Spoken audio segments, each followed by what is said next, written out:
কাবুল বিমানবন্দর থেকে শেষ মার্কিন সেনা চলে যাওয়ার পরেই উল্লাসে ফেটে পড়ে তালেবান। এরপরই তালেবান সদস্যরা বিমানবন্দরের দখল নিয়ে নেয়। তারা শূন্যে গুলি চালিয়ে আনন্দ প্রকাশ করে।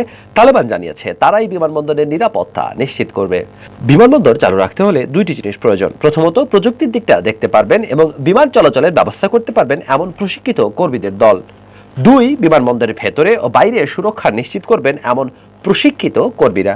তালেবানদের কাছে এর কোনোটাই এই মুহূর্তে নেই। তারা বিমানবন্দরের দখল নিয়ে সেখানে নিরাপত্তা দেবে বলছে, কিন্তু তারা এই কাজে প্রশিক্ষিত নয়। তাই প্রশ্ন উঠেছে, তালেবান কি এই নিরাপত্তা দিতে পারবে? বিমানবন্দর চালু রাখার মতো প্রযুক্তি জ্ঞান ও ব্যবহারে যারা দক্ষ প্রশিক্ষিত মানুষও তালেবানদের কাছে নেই। তারা তাই তুরস্ককে বিমানবন্দর চালানোর কাজটা করতে বলেছে। তুরস্কের প্রেসিডেন্ট রিসেপ তাইয়েপ এরদোয়ান এই প্রস্তাব বিবেচনা করছেন। এতদিন এই বিমানবন্দর চালাতো মার্কিন ও ন্যাটো বাহিনী। তারা বিমানবন্দরের সকল নিরাপত্তা নিশ্চিত করত। সেই সঙ্গে প্রশিক্ষিত কর্মীরা বিমানের চলাচলের দিকটা দেখতেন। তালেবান নিষেধ করা সত্ত্বেও প্রশিক্ষিত আফগান কর্মীরা অধিকাংশই দেশ ছেড়েছেন। তাই কাবুল বিমানবন্দর কিভাবে চলবে সেই প্রশ্ন উঠেছে।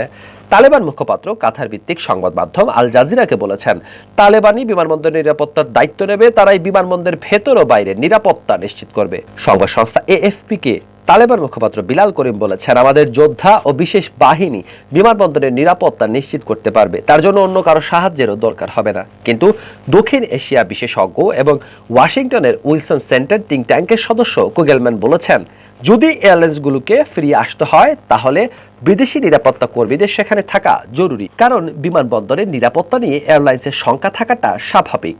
বাণিজ্যিক ও যাত্রীবাহী বিমান চলাচলকারী সংস্থা নিরাপত্তার বিষয়টি দেখেই বিমান চালাবে।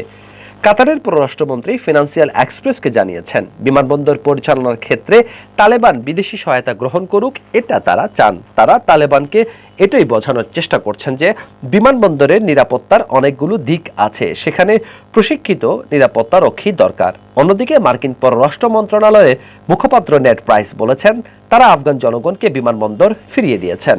গত কয়েক সপ্তাহ ধরে ন্যাটোর প্রশিক্ষিত কর্মীরা এয়ার ট্রাফিক কন্ট্রোল, জ্বালানির বিষয়টি এবং যোগাযোগের দায়িত্ব সামলাচ্ছিলেন। অবশ্য তালেবান এখন তুরস্ককে এই দায়িত্ব সামলাতে অনুরোধ করেছে, কিন্তু প্রেসিডেন্ট এরদোয়ান এখনও পুরো বিষয়টি খতিয়ে দেখছেন। তিনি বলছেন, তালেবান নিরাপত্তার দায়িত্ব নিজ হাতে তুলে নিয়েছে, কিন্তু তারা কিভাবে নিশ্চিত করবে যে বিমানবন্দরে আবার আক্রমণ হবে না, রক্তাক্ত হবে না বিমানবন্দর?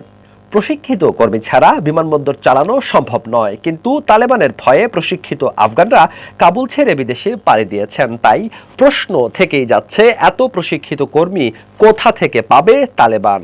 তালেবান জানিয়েছে, বেসামরিক আফগানদের বিদেশ যাওয়া ও দেশে ফেরার জন্য তারা বিমান চলাচল অব্যাহত রাখতে চায়। কিন্তু বাণিজ্যিক বিমানের কি হবে? নিরাপত্তার বিষয়টি নিশ্চিত না হলে তারা কাবুল বিমানবন্দরে আসবে না। তালেবান যদি বিমানবন্দর চালু রাখতে পারে তাহলে তাদের আন্তর্জাতিক ক্ষেত্রে ভাবমূর্তি উজ্জ্বল হবে।